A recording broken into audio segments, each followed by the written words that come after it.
में आज हमारे एक्सपर्ट की क्या पसंद रहेगी वो सब कुछ अगले आधे घंटे में हम आपको बताएंगे। और आज हमारे साथ शो में शामिल होंगे मोतीलाल ओसवाल फाइनेंशियल सर्विसेज के नवनीत दमानी, प्रो इंटेलिटेड सर्विसेज के दिनेश सोमानी इस वक्त हमारे साथ जुड़ चुके हैं। सर, आपका बहुत बहुत स्वागत है ET Now स्वदेश पर। और कुछ देर में AIJGF के नितिन केडिया भी हमारे साथ होंगे। और सबसे पहले इस वक्त हमारे साथ दिनेश सोमानी जुड़ चुके हैं, उन्हीं के साथ चर्चा की शुरुआत करते हैं। सर, आपका बहुत बहुत स्वागत है ET Now स्वदेश पर। मैं तृप्ति बात कर रही हूं और सबसे पहले यहां पर हम चांदी के साथ शुरुआत करेंगे क्योंकि आज सबसे ज़्यादा बजिंग काउंटर चांदी है। अच्छी तेज़ी यहां पर नज़र आ रही है। MCX पर अगर भाव देखेंगे तो करीब 2.5% के ऊपर कारोबार कर रही है। 2,67,398 के लेवल पर यहां पर चांदी में कारोबार हो रहा है। और देखिए, चाइना की तरफ से जो डिमांड है वहां पर अब बढ़ोतरी की उम्मीद की जा रही है। कॉमिक्स पर भी 2% की तेज़ी के साथ फिर से $90 के करीब चांदी जाती हुई नज़र आ रही है। लगातार छठे साल डेफिसिट की जो आशंका है वो यहाँ पर बरकरार है।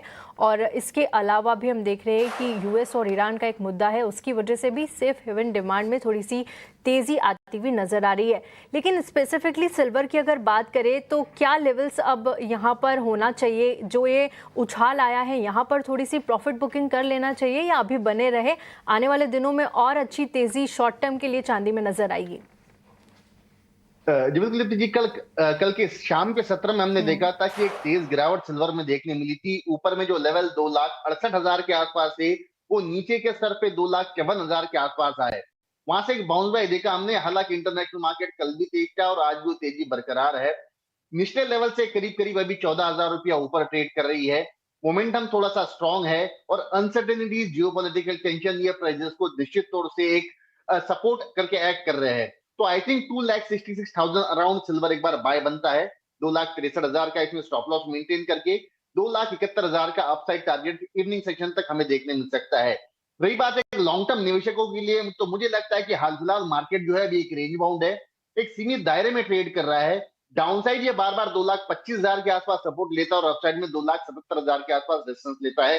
तो मुझे लगता है लंबी अवधि के निवेशकों के लिए भी थोड़ा सा इंतजार करना चाहिए, एक डिप का इंतजार करना चाहिए और वहां पर हम दोबारा फिर ऐड कर सकते हैं। लंबी अवधि के निवेशक थोड़ा सा यहाँ पर वेट करें और थोड़ा सा डिप आता है तो वहाँ पर बाइंग की सलाह होगी। फिलहाल शॉर्ट टर्म के लिए 2,66,500 के लेवल पे खरीदारी करने की सलाह है और 2,71,000 के टारगेट के लिए स्टॉप लॉस यहाँ पर आपको 2,63,000 का मेंटेन करना होगा। चलिए, चांदी पर नवनीत जी से भी राय ले लेते हैं। नवनीत जी, आपको क्या लगता है इन लेवल्स पर फिलहाल खरीदारी करना चाहिए, थोड़ा सा वेट एंड वॉच करें, थोड़ी सी स्टेबिलिटी यहाँ पर सोने चांदी में आने दे? स्पेसिफिकली चांदी की हम बात कर रहे हैं, क्या लेवल्स अब आपको लग रहे हैं और इन लेवल्स पर आप क्या सुझाएंगे निवेशकों को? तृप्ति, अगर पिछले 15-20 दिनों की उठापटक देखे अगर चांदी में, तो मुझे लगता है कि चांदी एक रीजनेबल बेस बना के वापस रिबाउंड करता हुआ नजर आ रहा है। एंड टाइम एंड अगेन $85-87 के आसपास रेजिस्टेंस लेके इसमें करेक्शन देखने मिला। पिछले 2 हफ्ते में हमने मल्टीपल ऐसे इंस्टेंसेस देखे। इस बार जो है चांदी 87 के ऊपर कंफर्टेबली ट्रेड कर रहा है एंड इट लुक्स लाइक $95 का जो एक पॉसिबल टारगेट है वो इस बार अचीव हो जाएगा। ये ब्रेकआउट ठीक ठाक लग रहा है एंड जियोपॉलिटिकल बैकड्रॉप भी उसे सपोर्ट करता हुआ नजर आ रहा है। तो ओवरऑल मैं बाय ऑन डिप्स के स्टांस के साथ चलना चाहूंगा और मुझे लगता है कि eventually we will head towards 285 and 290 levels also India या MCX टर्म्स में। और यहाँ से करीब करीब $7, $6.5 के आसपास का ये ब्रेकआउट है, ये अगले कुछ दिनों या हफ्तों के अंदर आएगा। ये कहना डिफिकल्ट है बिकॉज चांदी की जो पेस है हमने बहुत रैपिड आते हुए देखी है, तो इसमें टाइम फ्रेम लगाना बहुत डिफिकल्ट है कि कितने दिन लगेंगे, कितने हफ्ते लगेंगे। But overall trajectory buy side पे आ गई है, तो any dip is a correction. मैं दिनेश जी के कॉल के साथ सहमत हूँ और उसी को ही थोड़ा सा वैलिडेट करके यही कहूंगा कि वो कॉल को फॉलो किया जा सकता है कंफर्टेबली। ठीक है, ये सलाह यहाँ पर नवनीत जी की तरफ से चांदी पर आती हुई। और लेवल्स भी आपको पता है, लेवल्स प्लीज़ लेवल्स का ध्यान रखिएगा क्योंकि काफ़ी वॉलेटाइल मार्केट है इस वक्त। अगर आप निवेशक हैं तो आपको लेवल्स का ध्यान ज़रूर से रखना पड़ेगा। चलिए आगे बढ़ते हैं और बिगमिंट के खास सेगमेंट में खास बातचीत के लिए हमारे साथ बिगमिंट प्राइस और इंडेक्स के जनरल मैनेजर जयप्रकाश साहू इस वक्त जुड़ चुके हैं। जयप्रकाश जी, आपका बहुत बहुत स्वागत है ET Now स्वदेश पर। और देखिए, यहाँ पर हम देख रहे हैं कि ADC 12 एल्यूमिनियम एल्यूमिनियम में लगातार तेज उछाल देखने को मिल रहा है। 2026 की शुरुआत में कीमतें करीब 9% तक बढ़ गई है। भारत में एडीसी 12 की कीमत फिलहाल 2,53,500 रुपये पर टन के आसपास है और 2025 के स्थिर बढ़त के बाद 2026 में अब हम तेज रैली यहाँ पर देख पा रहे हैं। अब ये कीमतें क्यों बढ़ रही है उसका भी एक फटाफट से आपको ब्यौरा दे देते हैं। ग्लोबल एल्यूमिनियम की कीमतों में क्योंकि यहाँ पर तेजी आ रही है, घरेलू स्क्रैप महंगा होने से भी कीमतों को सपोर्ट मिल रहा है और साथ ही एडीसी 12 के इंपोर्ट में भी यहाँ पर थोड़ी सी कमी आती हुई नजर आ रही है। चलिए इसी पर चर्चा के लिए जयप्रकाश जी हमारे साथ जुड़े हैं, उनसे भी समझ लेते हैं। जयप्रकाश जी, सबसे पहले ये बताइए कि जो ये कीमतों में शार्प उछाल हम देख रहे हैं 2026 में, इस रैली को कौन से फैक्टर्स यहाँ पर ड्राइव कर रहे हैं और कितनी सस्टेनेबल ये आगे चलकर रहने वाली है? Thank you for hosting us. So first of all, madam, which you rightly mentioned कि एल्यूमिनियम के जो LME के जो प्राइजेस हैं that has gone up, तो 10% के आसपास 8 to 10% के आसपास जो प्राइजेस हैं शार्पली जो है जनवरी मंथ में हमको प्राइस इंक्रीज देखने को मिला था। उसका असर जो है डायरेक्टली जो एडीसी 12 बनाने के जो रॉ मटेरियल्स हैं, जैसे कि स्क्रैप सबसे ज़्यादा यूज़ होता है एडीसी 12 बनाने के लिए, तो स्क्रैप के प्राइजेस भी उसी रेशियो में इंक्रीज हुए हैं। तो वहाँ पे भी अगर हम देखें कि टेंस स्क्रैप या फिर जोरबा के जो प्राइजेस हैं जो यूएस ओरिजिन स्क्रैप है, उसमें भी 8 to 10% का इंक्रीज देखने को मिला है। तो मल्टीपल फैक्टर्स हैं जिसने इसको सपोर्ट किया है। एक मेजर फैक्टर जो था वो ऑटोमोबाइल डिमांड का था। तो जो सेल्स के जो नंबर्स बढ़े हैं recently just because of GST cut, तो उसके कारण जो ऑटोमोबाइल एलॉय का जो वॉल्यूम का जो डिमांड है वो भी बढ़ गया है। स्क्रैप का जो प्राइस है वो इंक्रीज हो गया है एलएमई के कारण।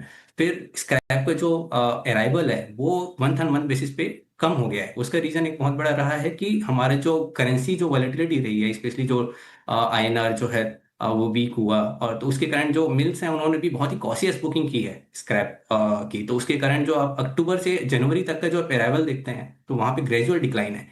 तो रॉ मटेरियल का अराइवल कम हुआ है, एलॉय का डिमांड बढ़ा है, एलएमई में एल्यूमिनियम के प्राइजेस काफ़ी बढ़े हैं, बहुत ही सडन राइज हुआ है। कॉपर के साथ साथ एल्यूमिनियम के प्राइजेस भी काफ़ी राइज हुए हैं। उन सब का जो कंबाइंड असर है वो आपको एडीसी 12 के प्राइजेस में दिखा है। इसीलिए अगर हम जनवरी मंथ की बात करें तो अराउंड 17 रुपीज़ जो है मंथ ऑन मंथ बेसिस पे एडीसी 12 के प्राइजेस बढ़े हैं। जो मेजर ऑटोमेकर हैं या लीडिंग ऑटो ओईएम हैं उन्होंने भी अपने प्राइजेस जो है जो सेटलमेंट प्राइजेस हैं वो बढ़ाए हैं। तो एक ओवरऑल देखा जाए तो एक कंबाइंड जो फैक्टर्स हैं उन सब ने इसको कंट्रीब्यूट किया है। के प्राइजेस भी यहाँ पर बढ़े हैं और पिछले कुछ दिनों से हमने देखा एल्यूमिनियम की कीमतों में भी तेज़ी आई, तो काफ़ी सारे फैक्टर्स यहाँ पर रहे जिसकी वजह से उछाल देख रहे हैं। लेकिन ये जो हायर प्राइजेस ये कितने सस्टेनेबल होंगे, इसकी कोई टाइम फ्रेम है आपके पास? और जब कोई करेक्शन आएगा तो किस तरह से, आप कितने दिनों में आप करेक्शन आता हुआ देख रहे हैं? क्या आपको रिसेंट कोई करेक्शन नज़र आ रहा है अभी? जो एडीसी 12 बनाने का जो मेजर रॉ मटेरियल है वो स्क्रैप है। स्क्रैप दो सोर्सेज से हमें मिलता है, एक तो डोमेस्टिक सोर्स से मिलता है और इंपोर्ट भी हम करते हैं। अगर इंपोर्ट का शेयर देखें तो अराउंड 90% से के आसपास जो स्क्रैप है वो हम इंपोर्ट सोर्सेज पे ही डिपेंडेंट है। जिन यूजुअली इंपोर्ट से जो भी स्क्रैप आता है उसको आने में इंडिया में आने में कनेक्ट होने में 1.5 से 2 महीने का टाइम लगता है। तो जिन मिल्स ने इसको प्री बुक करके रखा हुआ है उन वो एक बेटर पोजीशन पे हैं उस एलॉय के रिक्वायरमेंट को मीट करने के लिए। तो मुझे ऐसा लगता है कि आरएम अवेलेबिलिटी या जो स्क्रैप का जो अराइवल है वो जो कम हो रहा है, तो वो अभी उसको समय लगेगा नॉर्मल लेवल पे आने में। जो लोग कॉशियस बाइंग कर रहे थे क्योंकि अभी डिमांड में फ्लक्चुएशंस या फिर प्राइस में फ्लक्चुएशंस को देखते हुए, स्पेशली एलएमई के जो फ्लक्चुएशंस हैं उनको देखते हुए, वो आई थिंक जो भी बुकिंग अब हम आज करेंगे तो वो मार्च या फिर अप्रैल में कनेक्ट होगा। तो रॉ मटेरियल की अवेलेबिलिटी कम रहेगी तो और एलॉय का डिमांड जो है अभी जब भी आप ओईएम से बात करेंगे तो जो सेल्स है ऑटो का सेल्स वो 5 to 6% बढ़ा है 2025 में, तो उसके रिस्पेक्ट में जो है अराउंड 9 to 10% जो है एडीसी 12 एलॉय का जो डिमांड है वो बढ़ा है।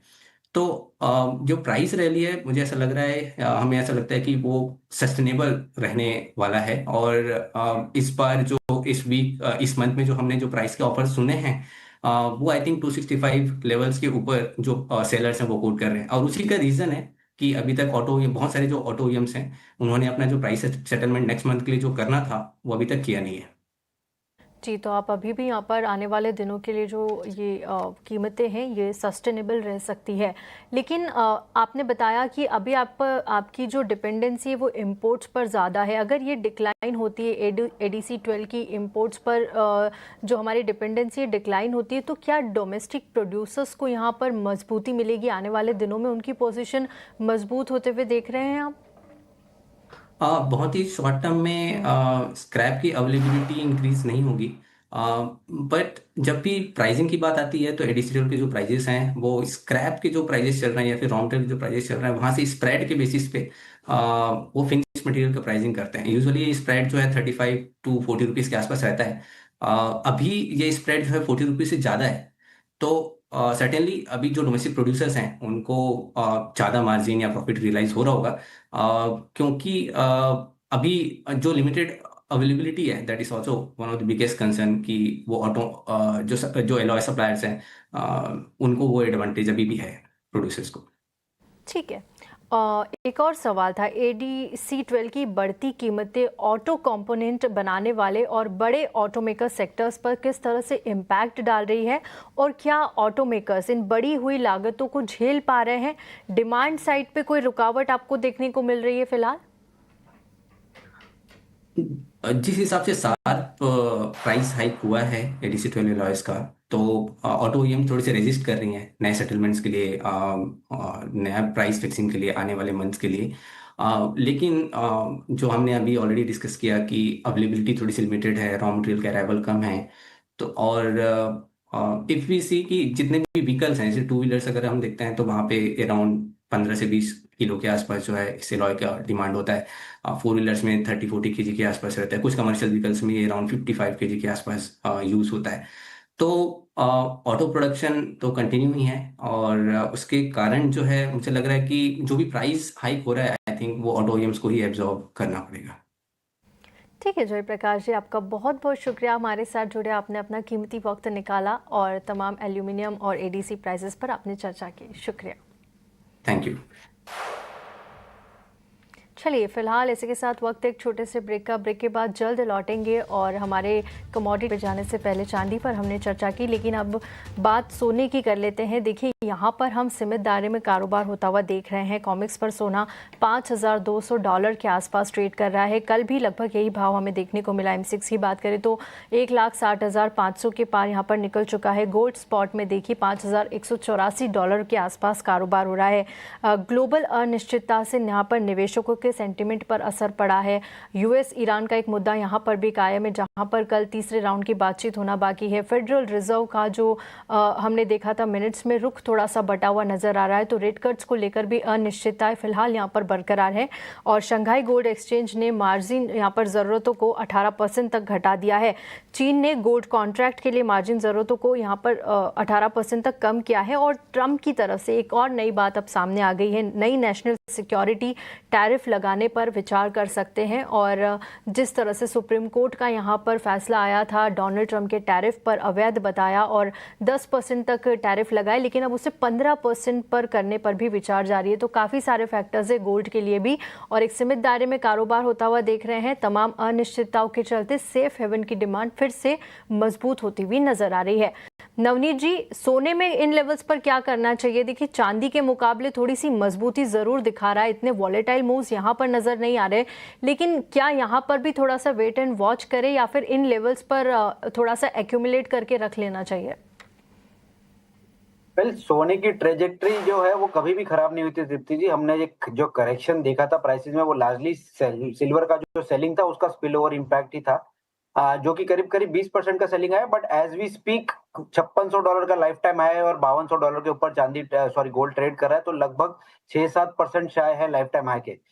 मैं अभी भी बहुत कॉन्फिडेंट हूँ और बहुत पॉजिटिव हूँ गोल्ड के लार्जर ट्रेंड के लेके। एंड मुझे लगता है कि अभी ये जो ब्रेकआउट आया है 5050 या 5100 के ऊपर ट्रेड कर रहा है, वो इवेंचुअली 5350 और $5500 तक के भी गोल्ड प्राइसेस को ले जाएगा। काफी सारे न्यूज और काफी सारे बैकड्रॉप में अनसर्टेनिटी है जो प्राइसेस को सपोर्ट करता हुआ नजर आ रहा है। और टाइम एंड अगेन हमने इराक के तरफ से कभी पॉजिटिव स्टेटमेंट आते हुए देखा एंड प्रेसिडेंट ट्रम्प के तरफ से भी टैरिफ रिलेटेड नेगेटिव स्टेटमेंट जो प्राइसेस को सपोर्ट कर रहा है वो आते हुए देखे। ओवरऑल मैं बाय ऑन डिप्स का स्टांस रखता हूं और यहाँ अगर 2-4 हजार पॉइंट करेक्ट भी हो जाए तो कोई दिक्कत की बात नहीं है, वहां पर अक्यूमुलेट ही करना है। इवेंचुअली प्राइसेस 175 180 के आसपास ट्रेड करते हुए नजर आएंगे अगले कुछ दिनों और हफ्तों में। 1,75,000 से 1,80,000 तक यहाँ पर प्राइजेस जाते हुए नजर आएंगे। थोड़ा बहुत करेक्शन अगर आता है तो वहाँ पर घबराने की ज़रूरत नहीं है। आप अगर थोड़ा नीचे आता है तो उन लेवल्स पर आपको एक्यूमुलेट करने का मौका मिलेगा, उसे अपॉर्चुनिटी के तौर पर देखें। फंडामेंटल्स यहाँ पर नवनीत जी को मजबूत नज़र आ रहे हैं सोने के लिए।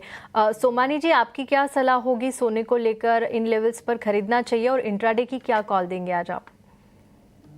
जी बिल्कुल, दोनों काउंटर्स को अगर हम कंपेयर करते हैं बिलियंस में गोल्ड और सिल्वर को, तो गोल्ड वाकई काफी ज्यादा स्ट्रांग है। अभी लास्ट वीक हमने देखा था 1,51,000 का लो बना था और वहां से प्राइसेस में एक तेज रिकवरी आके दोबारा 1,61,000 के आसपास ये स्टैंड हो चुका है।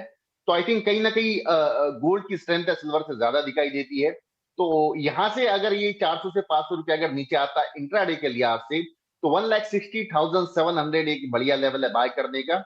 यहाँ बाय किया जा सकता है 1,62,050 का इसमें लक्ष्य देखा जा सकता है और 1,60,300 का इसमें स्टॉप लॉस मेंटेन कर सकते हैं। $5200 के ऊपर ये दोबारा सस्टेन कर रहा है और बार बार इस रेजिस्टेंस को हिट और क्रॉस करने का प्रयास कर रहा है। तो मुझे लगता है आने वाले समय में इसका मोमेंटम काफी अच्छा हो सकता है। ठीक है, यहाँ पर 1,60,700 के लेवल पे आप खरीदारी कर सकते हैं। आने वाले दिनों के लिए मोमेंटम भी अच्छा नज़र आ रहा है। टारगेट्स यहाँ पर 1,61,800 तक के और स्टॉप लॉस आपको 1,60,300 के नीचे का मेंटेन करना होगा। ये हो गई सोने और चांदी की बात। चलिए आगे बढ़ते हैं और अब बात कर लेते हैं कच्चे तेल की। यहाँ पर आज देखेंगे हम MCX पर कच्चा तेल थोड़ा सा सीमित दायरे में नज़र आ रहा है, 6,020 के लेवल पे कारोबार कर रहा है। और जो कच्चे तेल के लिए एक अहम फैक्टर है वो है US और ईरान का मुद्दा, जहाँ पर अभी भी अनिश्चितताएं बरकरार है। कल तीसरे राउंड की बातचीत होगी, शायद हो सकता है कि उसके बाद हमें कुछ मोमेंटम यहाँ पर नजर आए। हालांकि 2-3 दिनों से अच्छी तेजी जरूर देखने को मिली थी और ग्लोबल सप्लाई की बात करें तो वो भी यहाँ पर फिलहाल पर्याप्त है। ब्रेंट क्रूड 71 से $72 की रेंज में ही कारोबार कर रहा है। WTI क्रूड $66 के करीब है। तो एक सीमित दायरे में ही कुछ दिनों से कच्चे तेल को हम जाता आता हुआ देख रहे हैं। नवनीत जी, कच्चे तेल में क्या करना चाहिए? थोड़ा सा रुक जाए, कल जो तीसरे राउंड की बातचीत है अब वहां से क्या आउटकम निकल कर आता है उसके बाद ही कोई रणनीति यहाँ पर बनाना चाहिए, या फिर आपको लग रहा है कि कुछ नेगेटिव अगर आया निकल कर तो फिर एक अच्छा उछाल आने वाले दिनों में फिर से नजर आएगा? वेल, कच्चे तेल की जो ट्रेजेक्ट्री है वो थोड़ी सी लार्जर और पॉजिटिव साइड पे शिफ्ट होती नजर आ रही है। हमने कच्चे तेल को करीब करीब 8 महीने 4,900 एंड 5,500 के रेंज में ट्रेड करते हुए देखा एंड अब ये जो ब्रेकआउट आया है, ये जो ट्रेंड शिफ्ट हुआ है, ये इंडिकेट कर रहा है कि 5200 से लेके 5400 तक के हम प्राइसेस अगले कुछ दिनों और हफ्तों में आते हुए देखेंगे। मुझे लगता है कि any dip is a buying opportunity. Narrative जो है वो लार्जली ईरान और US के बीच जो डिस्कशन चल रहा है उसके प्रति ही आएगा और ये ऐसा नहीं है कि कल के सत्र में हमें कोई कंक्लूसिव आउटकम देखने मिल जाएगा। इसके बाद भी डिस्कशन कंटिन्यू रहेंगे, अगले 15-20 दिनों तक ये आउटकम आते रहेंगे। तो अगर एक करेक्शन आता भी है, मे बी एक 100-150 पॉइंट का करेक्शन जो हम कल के सेशन में देखे, ऐसा कुछ डेवलपमेंट आ भी जाता है तो बाइंग अपॉर्चुनिटी रहेगी। कंफर्टेबल बाइंग करनी है तो 5950 के रेंज में बाय करिए। अपसाइड टारगेट 6200 एंड 6300 एंड आप नीचे में स्टॉप लॉस 5750 का मेंटेन करें। ठीक है, कच्चे तेल के फंडामेंटल्स यहाँ पर मजबूत ही नज़र आ रहे हैं। कुछ नेगेटिव आउटकम भी आता है तो आपको यहाँ पर अपॉर्चुनिटी ही मिलेगी। बाय ऑन डिप्स की रणनीति यहाँ पर कच्चे तेल में आप बना सकते हैं। लेवल्स आपको नवनीत जी ने बताया, उन लेवल्स का ध्यान रखिएगा। सोमानी जी, आपकी क्या सलाह होगी? आप कौन से लेवल्स आते हुए देख रहे हैं? जो भी आउटकम यहाँ कल निकल कर आएगा US ईरान के बीच, कितना इम्पैक्ट आने वाले दिनों में दिखेगा क्रूड पर? फंडामेंटली मुझे बहुत ज्यादा इसमें कोई स्ट्रेंथ या कोई ऐसी बात नहीं लगती कि बहुत ज्यादा इसमें तेजी आनी चाहिए, लेकिन टेक्निकली इसका स्ट्रक्चर बहुत ज्यादा स्ट्रांग है और साउंड है। निचले स्तर से जैसे नवनीत ने कहा कि 5,000 के लेवल से बढ़कर दोबारा 6,000 के लेवल के आसपास ये ट्रेड कर रहा है, तो एक नए अप ट्रेंड में ये रिज्यूम हो चुका है। जो पहले लोअर लोज ये क्रिएट कर रहा था, अब ये हायर हाइज बनाने का प्रयास कर रहा है। मौजूदा स्तर करंट लेवल पर भी आप क्रूड को इंट्राडे के लिहाज से बाय कर सकते हो। 6020 ये लेवल है जहां पर आप खरीदारी कर सकते हो। 6120 और 6200 के लक्ष्य प्रोबेबली मंडे तक हमें देखने मिल सकते हैं और 5950 का इसमें स्टॉप लॉस मेंटेन किया जा सकता है। 5950 का एक स्टॉप लॉस मेंटेन कर सकते हैं। 6120 से 6200 तक के लेवल्स आपको आने वाले दिनों में मिलेंगे। 6020 के लेवल पे आप कच्चे तेल में खरीदारी कर सकते हैं। ये सलाह सोमानी जी की तरफ से आती हुई। चलिए सोमानी जी, एक और राय दे दीजिए आप, बेस मेटल्स में आज आपको क्या पसंद आ रहा है? जी बिल्कुल, चौतरफा हरियाली छाई है आज। तो आप गोल्ड देख लो, सिल्वर देख लो, क्रूड देख लो, बेस मेटल्स देख लो। कॉपर बड़े समय के बाद में थोड़ा सा 1200 के ऊपर सस्टेन कर रहा है और एक स्ट्रेंथ मोमेंटम दिखाने का प्रयास कर रहा है। जो सिल्वर का मोमेंटम आया है वो कॉपर की रैली को निश्चित तौर से ऐड कर सकता है। 1202 के दरमियान कॉपर जो मार्च का कॉन्ट्रैक्ट है, खरीदारी की जा सकती है 1230 के लक्ष्य के लिए, और 1186 जो कल का लो था वो स्टॉप लॉस मेंटेन किया जा सकता है। यहाँ पर कॉपर पसंद आ रहा है। मार्च का कॉन्ट्रैक्ट आप ले सकते हैं 1202 का, टारगेट्स 1230 तक के, और स्टॉप लॉस आपको 1186 कल के जो क्लोजिंग है वो स्टॉप लॉस यहाँ पर आपको मेंटेन करके चलना होगा। नवनीत जी, बेस मेटल्स में आपकी क्या पसंद रहेगी? चांदी के साथ साथ चलने वाला कमोडिटी कॉपर है। ऐसे देखा जाए तो तीनों चारों बेस मेटल में किसी के भी फंडामेंटल बहुत ज्यादा तेजी नहीं इंडिकेट कर रहे, बट सिर्फ सिल्वर के मोमेंटम के साथ साथ इसमें भी पॉजिटिविटी देखने मिल सकती है। तो मैं बैंक कर रहा हूँ कॉपर के ऊपर ही। दिनेश जी के ट्रेड के साथ चलना चाहूंगा। 1200 के आसपास कॉपर बाय करिए, मार्च वायदा। 1190 का आप स्टॉप लॉस मेंटेन करिए, एंड अपसाइड में आपको 1225 तक के भी लेवल देखने मिल सकते हैं। 1225 तक के लेवल्स भी कॉपर में मिल सकते हैं। 1200 के आसपास आपको खरीदारी करनी चाहिए, और स्टॉप लॉस भी आपको बता दिया है। कॉपर आज इनकी पसंद रहेगी। दोनों ही हमारे कमोडिटी एक्सपर्ट ने कॉपर पर रणनीति बताई है। आप कॉपर पर अपनी रणनीति बनाकर चल सकते हैं आज के लिए। चलिए, इसी के साथ मुनाफे की मंडी को यहीं समाप्त करेंगे। दिनेश जी और नवनीत जी, आप दोनों का बहुत बहुत शुक्रिया हमारे साथ जुड़ने के लिए और तमाम कमोडिटीज़ पर चर्चा करने के लिए। शुक्रिया। चलिए, इसी के साथ मुझे दीजिए इजाज़त, लेकिन आप कहीं मत जाइएगा। एक छोटा सा ब्रेक लेंगे और ब्रेक के बाद 18 स्वदेश पर ऐसे ही खबरों का सिलसिला जारी रहेगा। नमस्कार।